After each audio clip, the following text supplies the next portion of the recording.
నరేందర్ గెలిచినా గెలవకపోయినా నా ప్రభుత్వానికి వచ్చిన ప్రమాదం ఏం లేదు. బీజేపీకి సపోర్ట్ చేస్తూ వారికి ఓటు వేయాలని క్షేత్రస్థాయిలో పనిచేస్తా ఉన్నది ఎవరు? ఈడు కాదు, మనోడు అనుకున్నారు పకోడు వీడు.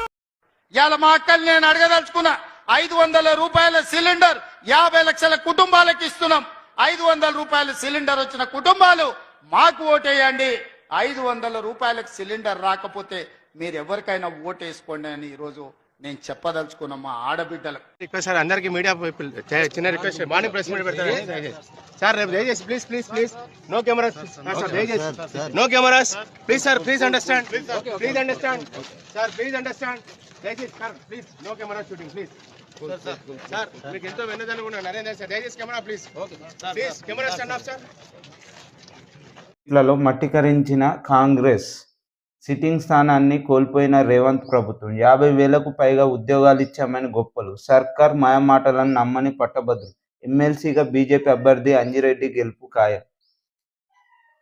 ఎమ్మెల్సీ కరీంనగర్, ఆదిలాబాద్, నిజామాబాద్, మెదక్ ఎమ్మెల్సీ ఎలక్షన్లు, గ్రాడ్యుయేట్ ఎమ్మెల్సీ ఎలక్షన్లు జరగడం అయింది. అందులో అంజిరెడ్డి గారు, బీజేపీకి సంబంధించిన వ్యక్తి అంజిరెడ్డి గారు గెలవడం జరిగింది. మరియు ఈడ ప్రధానంగా బీజేపీ మరియు కాంగ్రెస్ ఇండిపెండెంట్ వ్యక్తికి తీవ్ర పోటీ జరగడం జరిగింది. దీనిలో మరియు తుది ఫలితంగా అంజిరెడ్డి గారు గెలవడం జరిగింది. అంటే గవర్నమెంట్ సంవత్సర కాలంలో మేము పూర్తిగా గ్రాడ్యుయేట్లకు ఉద్యోగ అవకాశాలు ఇప్పించడం, మేమే ఎక్కువ స్థాయిలో వేసినామని చెప్పుకుంటే ఎందుకు వ్యతిరేకత వచ్చింది?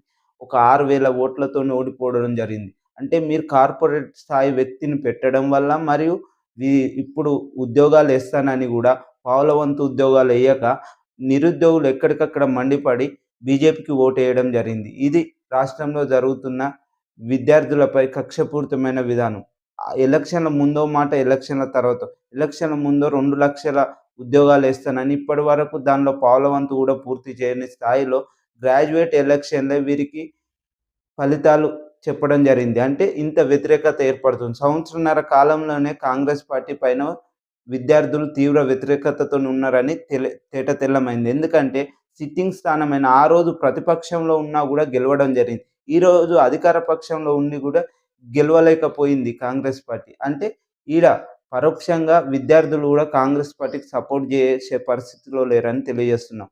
గ్రాడ్యుయేట్కు వారికి ఇచ్చిన హామీలను కూడా నిర్వహించకపోవడం వలన వ్యతిరేకత వచ్చి కాంగ్రెస్ పార్టీ ఓటమి పాలమైందని తెలియజేస్తున్నాం. ఇది రాష్ట్రంలో జరుగుతున్న విధి విధానాలు.